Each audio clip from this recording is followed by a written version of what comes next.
what I typically do with my designers is I make sure that they're going out there, especially with new people coming in, going around the organization, having coffees with folks. And in fact, when I bring new people into an org, I set up a 30, 60, 90-day plan for them. And most of the 30-day plan is like, just figure out where the files are. Look at our sketch libraries. Go have coffee with the program director, with the head of marketing, go talk to my boss. Like, you should be able to talk to whoever you want to in the store. Go have coffee with the CEO. Like, whatever you think would make sense for you to understand this organization as quickly as possible. Because those first 30 days, like a lot of designers, I know this, I hear this all the time, they really want to add value right away. And they will. But to really truly be valuable, they need to understand what we're doing, understand our clients, understand our users. And that takes a lot of time and research, so take that time. So that's in terms of building, or getting people off the ground. But in terms of building a team and understanding what you need, I know people can get really lost with this. So I have a process that some people could use as a model for figuring this out. And we spend a lot of time, I talked earlier about, we spend a lot of time with creative output, right? Like, we're coming up with the design strategy, we have methodologies and principles, and we're trying to keep the team on the tracks, and we've got multiple projects in place. Well, now I've got to put some time into thinking about, great, I've gotten a gift this year. I've got a whole bunch of budget, I can hire a couple more people, and what do we need? What do we want? So start to think about it this way. Do you truly know your team's capabilities? And even if you do, say everyone does, and you understand their majors and minors, take the time to bring your team into your process and workshop on this. Bring them together, have everyone map out all of the things they do.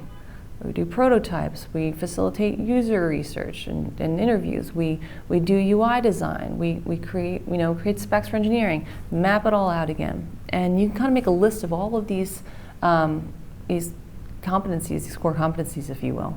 And then take the team members, and it takes a little bit of a little motivation to do this, but I think it's a good thing to do yourself as well as your other designers, and map out where you are for each of these things, whether it's UI design, UX, and start to see, are we a novice here? And each person, and kind of map each person to this grid, and start to see, where are your strengths, where are your weaknesses, are there any big gaps on the team, and that starts to inform what you may need. And here's the thing.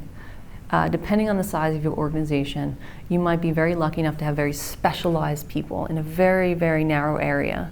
Maybe you have someone who's just doing amazing prototypes all the time to sell to stakeholders or to provide for user testing or what have you.